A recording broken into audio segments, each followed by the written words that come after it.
इस लेक्चर में हम एक्सरसाइज 3.2 थर्ड पार्ट में जनरलाइज पावर रूल की कुछ एग्जांपल्स और एक्सरसाइज क्वेश्चन सॉल्व करेंगे, जो कि जनरलाइज पावर रूल के साथ रिलेटेड है। जनरलाइज पावर रूल क्या है उसे मैं पहले एक्सप्लेन कर लेता हूँ और फिर हम इस पे एग्जांपल सॉल्व करते हैं।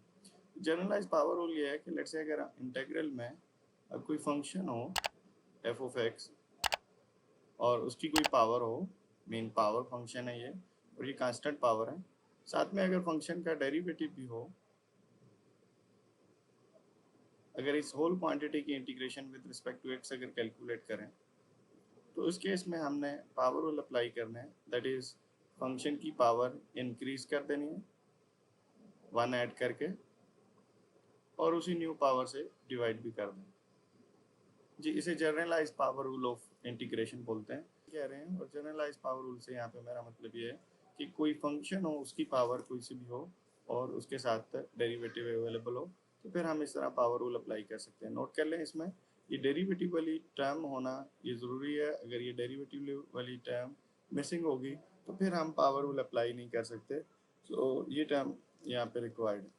इसके देख लें, इस केस में जो कि एग्जाम्पल 2 है एक्सरसाइज 3.2 से पहले, इसमें हमारे पास जनरलाइज पावर रूल टाइप की सिचुएशन ही बन रही है और हम इसे जनरलाइज पावर रूल के थ्रू सॉल्व कर सकते हैं। एक्सरसाइज 3.3 में हम सब्स्टिट्यूशन मेथड डिस्कस करेंगे।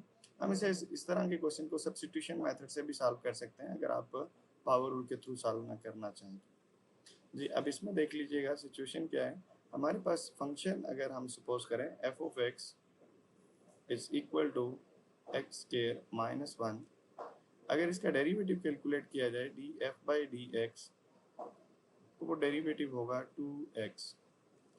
तो अब यहाँ पे सिचुएशन देखें, अगर हम इस एक्स स्क्वायर माइनस 1 क्वांटिटी को फंक्शन कंसिडर करें और स्क्वायर रूट हमें पता है, square root of let's say x हो, इसका मतलब है x पावर 1/2। सो इस केस में हमारे पास इस फंक्शन की पावर 1/2 होगी और साथ ये टर्म डेरिवेटिव की टर्म्स में कन्वर्ट की जा सकती है। सो हम यही रूल अप्लाई करेंगे और हम लिखेंगे I इज इक्वल टू, हम इसे पहले रीअरेंज करके लिखेंगे इंटीग्रल को और हम लिख सकते हैं X square minus 1 and then x and then dx।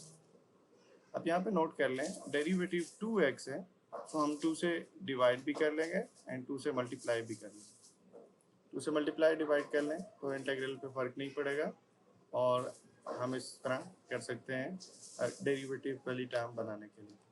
तो इसी इंटीग्रल को हम ऐसे भी लिख सकते हैं I is equal to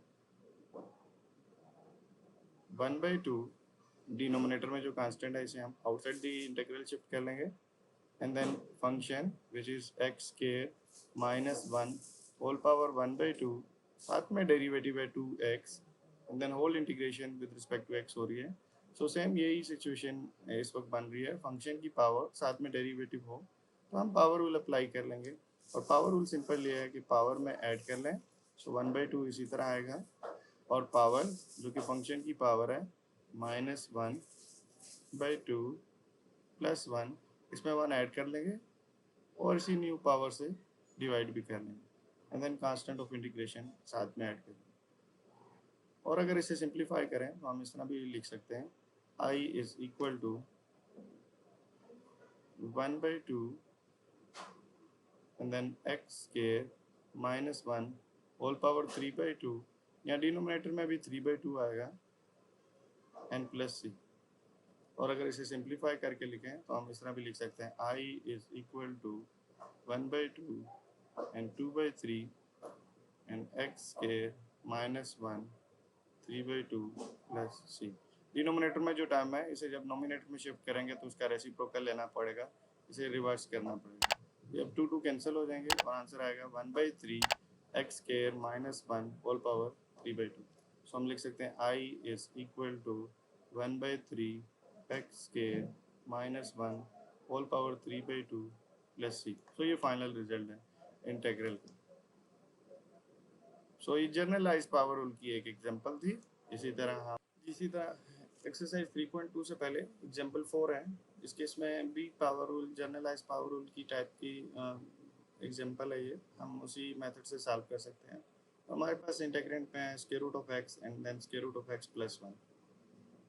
now अगर हम फंक्शन कंसिडर करें F of X is equal to square root of X plus 1, then इसका डेरिवेटिव अगर कैलकुलेट किया जाए तो लिख सकते हैं D F by D x is equal to, यहाँ पे पावर रूल अप्लाई हो जाएगा डेरिवेटिव के लिए, और पावर रूल से डेरिवेटिव कैलकुलेट करें तो हम लिख लेंगे 1/2 स्क्वायर रूट ऑफ एक्स।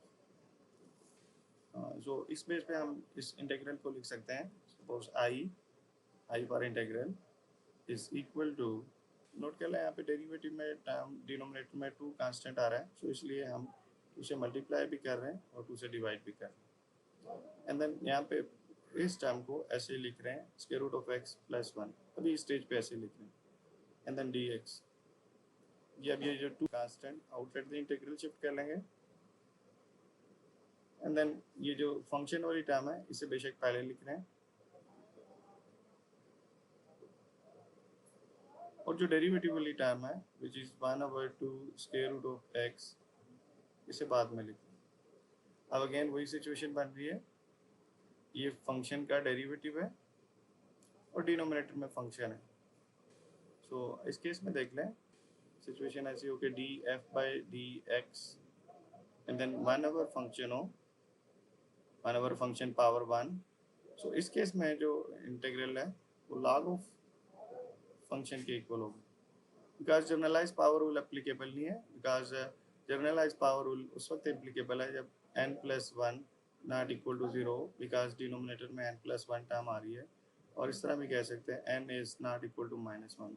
इस केस में n-1 के इक्वल है, सो ये फार्मूला log ऑफ फंक्शन के इक्वल होगा। सो अब इस केस में यही सिचुएशन बन रही है, ये डिनोमिनेटर में फंक्शन है और साथ में फंक्शन का डेरिवेटिव भी है, सो 1/, फंक्शन एंड देन फंक्शन का डेरिवेटिव हो तो हम ऐसे लिख सकते हैं log ऑफ फंक्शन। सो इसकी इंटीग्रेशन होगी i is equal to 2 and then log of function, और फंक्शन इस केस में square root of x plus 1 and plus c। So ये फाइनल रिजल्ट है। सो अगेन ये भी जनरलाइज पावर रूल की ही एग्जांपल थी। नेक्स्ट हम एक्सरसाइज के कुछ क्वेश्चन सॉल्व करते हैं। एक्सरसाइज के कुछ क्वेश्चन करेंगे। Exercise 3.2 question number 1 fourth part में क्वेश्चन गिवन है square root of 2x plus 3 integral solve करें, और उसी तरह a minus 2x whole power 3/2 का इंटीग्रल सॉल्व करें। यहाँ पर नोट कर लें a कांस्टेंट नंबर है, और इस क्वेश्चन में 2 की जगह पे b भी हो सकता है, कोई और कांस्टेंट भी हो सकता है। सिमिलरली यहाँ पे 2, 3 की जगह पे कोई और भी कांस्टेंट हो सकता है। ये जो इंटीग्रेशन इस वक्त हो रही है ये इस टाइप की इंटीग्रेशन है कि यहाँ पे हमारे पास इंटीग्रल के अंदर लीनियर टर्म है। अब लीनियर टर्म से क्या मतलब है? लीनियर टर्म कोई भी लीनियर फंक्शन कह सकते हैं, या लीनियर टर्म, लीनियर फंक्शन कोई भी ऐसा फंक्शन है जिसमें हमारे पास a कोई कांस्टेंट नंबर होगा, एंड देन x वेरिएबल होगा, एंड देन b कोई और कांस्टेंट नंबर होगा, और यहाँ पे x की पावर 1 होगी। सिमिलरली इस केस में भी देख लें, हमारे पास जो क्वेश्चन है उसमें इंटीग्रल के अंदर हमारे पास लीनियर टर्म है और उसकी पावर कोई फ्रिक्शन में 3/2 कोई और नंबर भी हो सकता है, एंड उसकी इंटीग्रेशन हो रही है। सो इस तरह के क्वेश्चन में भी हम पावर रूल अप्लाई कर सकते हैं, और पावर रूल अप्लाई करने के लिए हम फंक्शन एज्यूम करेंगे जो कि लीनियर टर्म होगी इस केस में। सो इस केस में लीनियर टर्म है f of x is equal to 2x plus 3। So अगर डेरिवेटिव कैलकुलेट किया जाए तो d F by D x is equal to, जी डेरिवेटिव इसका कैलकुलेट करें तो आंसर आ जाएगा 2। सो ये फंक्शन की पावर 1/2 है और साथ में डेरिवेटिव मिसिंग है, लेकिन डेरिवेटिव कांस्टेंट नंबर है जो कि बड़ी इजीली हम ऑब्टेन कर सकते हैं इंटीग्रेंट के अंदर, और हम i लिख लेंगे। i इज इक्वल टू, इसी इंटीग्रल को मैं लिखूंगा 2x plus 3 and then whole power 1/2, because square root of x 1/2 के इक्वल है, एंड देन डेरिवेटिव वाली टर्म जो कि 2 है हम मल्टीप्लाई भी कर लेंगे और डिवाइड भी कर लेंगे, ताकि जनरलाइज पावर रूल के लिए जो डेरिवेटिव वाली टर्म रिक्वायर्ड है वो हम बना सकें। सो नेक्स्ट स्टेप में हम ये करेंगे, आई इज इक्वल टू, ये डिनोमिनेटर वाला जो डेरिवेटिव नंबर 2 है ये आउटसाइड द इंटीग्रल शिफ्ट हो जाएगा और यहाँ पे पावर रूल अप्लाई हो जाएगा। सिंपली हम लिख लेंगे 2x plus 3 whole power 1/2 plus 1 and then 1/2 plus 1 and plus c। So ये इसको सिंप्लीफाई करेंगे तो इंटीग्रेशन आंसर आ जाएगा। अगर वेरीफाई करना हो तो इस टर्म का डेरिवेटिव लें तो square root of 2x plus 3 answer आना चाहिए। सिमिलरली यही मेथड हम यहाँ पे पावर 3/2 पे भी अप्लाई करेंगे। सो इस केस में हमारे पास फंक्शन जो एज्यूम करेंगे, जो पावर के इनसाइड लीनियर फंक्शन है, इसे फंक्शन एज्यूम करेंगे। सो हमारे पास इस वक्त फंक्शन है f of x is equal to a minus 2x। So derivative calculate कर लें तो df बाई dx इस केस में आएगा आंसर -2। सो अगेन यहाँ पे डेरिवेटिव वाली टर्म मिसिंग है, लेकिन डेरिवेटिव चूंकि एक कांस्टेंट नंबर है जो कि बड़ी इजीली यहाँ पे ऑब्टेन किया जा सकता है मल्टीप्लाई और डिवाइड करके। सो i इज इक्वल टू हम लिख लेंगे, i इज इक्वल टू जो पावर है वो लिख लेंगे a minus 2x whole power 3/2 और -2 हमें डेरिवेटिव चाहिए। सो -2 से मल्टीप्लाई भी कर लेंगे एंड -2 से डिवाइड भी कर लेंगे एंड देन dx। जो नोमिनेटर वाला -2 है ये पावर रूल में यूज हो जाएगा और डिनोमिनेटर में जो -2 है हम उसे आउटसाइड द इंटीग्रल शिफ्ट कर सकते हैं, लिख सकते हैं -1/2 बिकॉज ये डिनोमिनेटर में है और माइनस हम यहाँ पे ऊपर अप्लाई कर लेंगे, लिख लेंगे एंड देन बाकी जो इंटीग्रेंड है उस पर हम पावर रूल अप्लाई कर लेंगे और हम लिख लेंगे a minus 2x whole power 3/2 plus 1 divided by 3/2 plus 1 and plus c। So ये फाइनल इंटीग्रेशन का फॉर्मूला।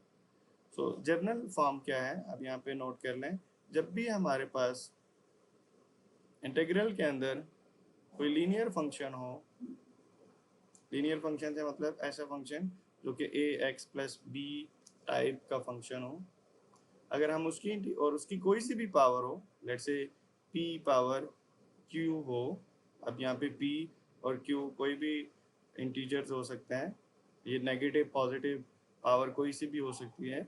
अगर हम इस केस में इंटीग्रेशन करना चाहें तो हम सिंपली इस लीनियर टर्म का डेरिवेटिव कैलकुलेट करेंगे, जो भी लीनियर टर्म होगी उसका डेरिवेटिव कैलकुलेट करेंगे, उससे मल्टीप्लाई डिवाइड कर लेंगे और पावर रूल अप्लाई कर लेंगे। और इसकी इंटीग्रेशन अगर डायरेक्ट लिखना चाहें तो हम में लिख सकते हैं लीनियर टर्म की पावर में p प्लस क्यू प्लस 1 आ जाएगा एंड डिवाइड में p प्लस क्यू प्लस 1 आएगा जो कि ये पावर वाला है और साथ में एक टर्म और भी आएगी जो कि कोफिशिएंट ऑफ x है। इस केस में कोफिशिएंट ऑफ x है बिकॉज यहाँ पे नोट कर लें हमारे पास इस केस में कोफिशिएंट ऑफ x 2 था। सो देख लें यहाँ पे ये 1/2 वाली टर्म एक्स्ट्रा आई है। इसी तरह सेकंड क्वेश्चन में कोफिशिएंट ऑफ x -2 था, यहाँ पे -2 वाली टर्म एक्स्ट्रा डिवाइड हुई है। तो इसी बेस पे हम जर्नलाइज कर सकते हैं और लेट से मैं जर्नल कोई पावर ले लेता हूँ फंक्शन की और हम लिख लेते हैं इंटीग्रेंड के अंदर लेट से ax plus b whole power p/q and then dx है। हम इसे फंक्शन कंसीडर करेंगे, इसका डेरिवेटिव साथ मल्टीप्लाई डिवाइड करेंगे और ये सारा प्रोसेस जो भी हमने किया है, फिर ऐसा करने के बाद हम पावर रूल अप्लाई करेंगे तो उसका आंसर आएगा ax प्लस b और जो भी पावर होगी उसमें एक ऐड कर देंगे और उसी पावर से डिवाइड भी कर लेंगे एंड इस वक्त कोफिशिएंट ऑफ x a है, तो हम 1/a भी लिख लेंगे। Thank you.